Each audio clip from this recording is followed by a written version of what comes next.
Okay, let's just do some basic overview of reporting services here. Okay, first of all, you want to create a data source. You give it a name, select your data source type. You need a connection string. You can build it with this little builder here. You now need to select the name of your box and the instance name. It'll search for and give you a list if you click that down arrow. That's the box I want to use, and that's my instance name.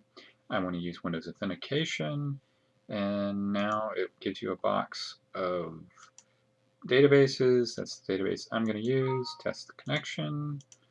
Okay. Credentials, use Windows Authentication. Now we want to do a data set. So now we actually type in our data set.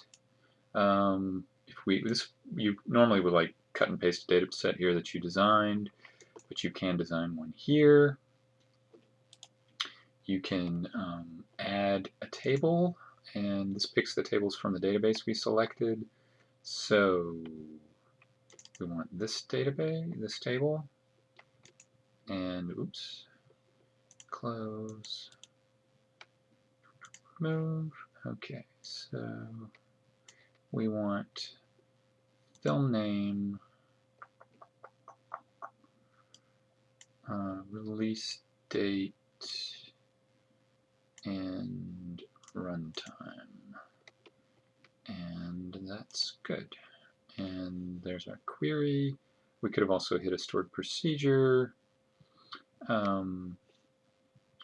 Let's see, and you can have parameters and such.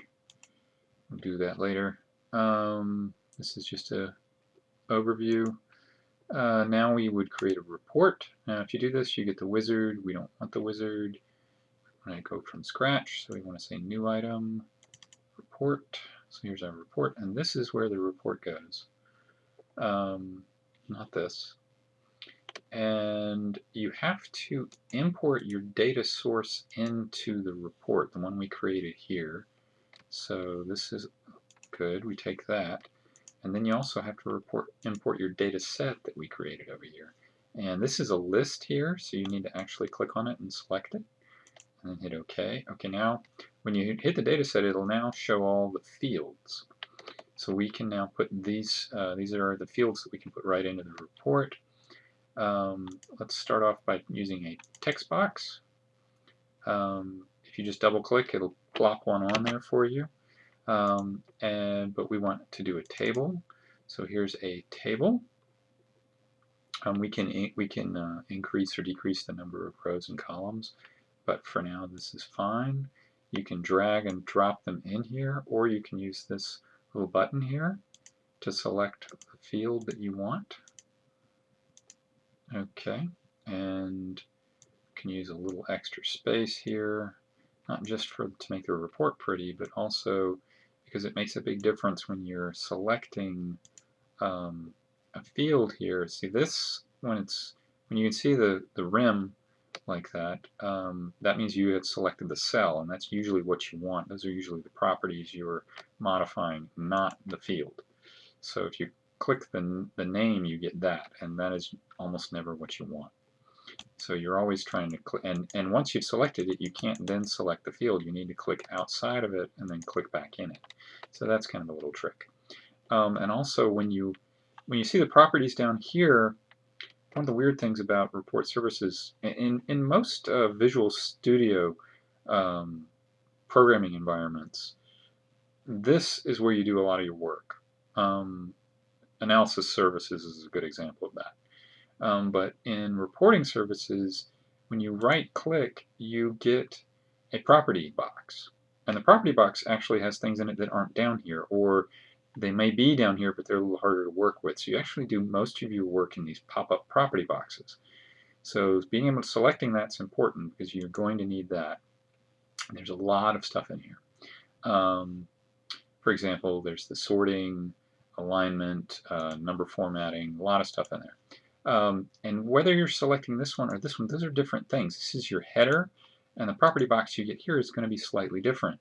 And also, if we come over here and click here, this is where we get the properties for the entire table, the tablets in this case. The table, whether it's a table or a tablet or a matrix, it's usually going to be called a tablets, even though they are different and they have different ways to work with them.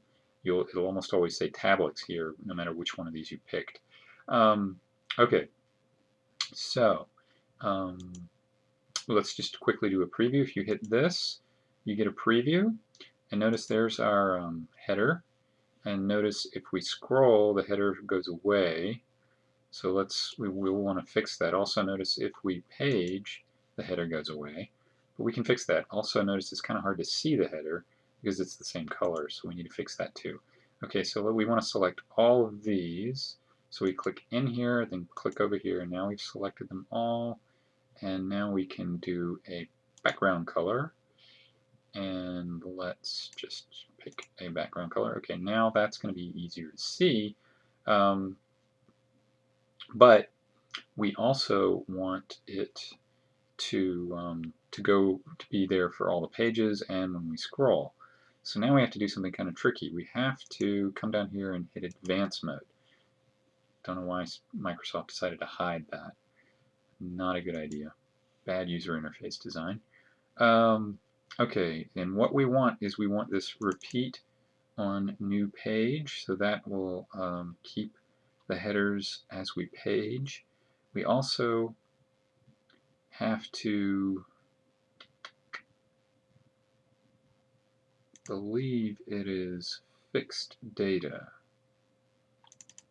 true, and that will make it so that as we scroll, you will still see it. So let's see, there we go, and yeah, see now as we scroll, it jumps back into view, and if we page, we can still see it. So we fixed that, and let's see. Yeah, notice when I selected this one when I changed these properties. This is the one we want. But notice when I click here, it's different properties. So you have to select this one, not these, this one. That's the one where you adjust that. And that is only for the table. If you did the matrix, you'd have to do it a different way. There's a different way to do the matrix. We'll do that later. For the table, that's how you do it.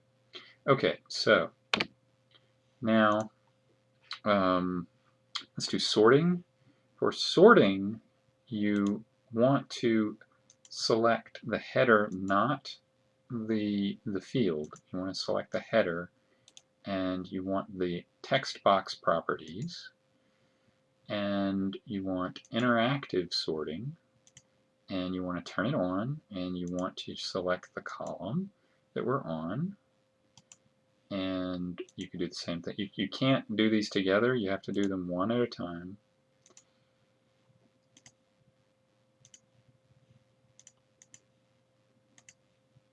And the last one,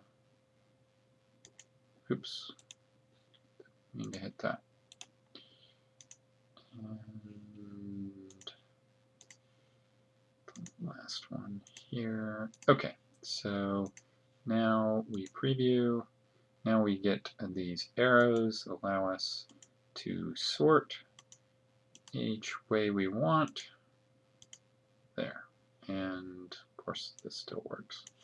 So now we have sorting done and filtering. So for filtering, you can filter down here on the dataset. We could right click on the dataset and hit dataset properties. Again, see, we're going into this window instead of doing the properties over here. There's this filters here, and we could add filters here to filter the data. But this will actually filter it at the dataset level, which means if we use this dataset in other reports, it will also be filtered this way. So you probably don't want to do this. And if you did want it filtered at this level, then you probably want to put the filter in as a where clause in the query that makes up your data set. So this is kind of an odd thing here. So what you're probably going to want to do is do it on the table itself. So we want the tablets properties, not one of these field properties. We want to click out here where we'll get the entire tablets property. And here we'll see the filters. We wouldn't see the filters on these if we clicked on those. And then say we could add. So now we can decide which column we want to filter on. So we could filter on, say, the movie runtime, and we could say where it's greater than, and then we could enter a value, say 100 minutes. And now when we preview, you can see everything is greater than 100 minutes. So that's how you do a filter. And that's all for getting started. Let's just leave it there.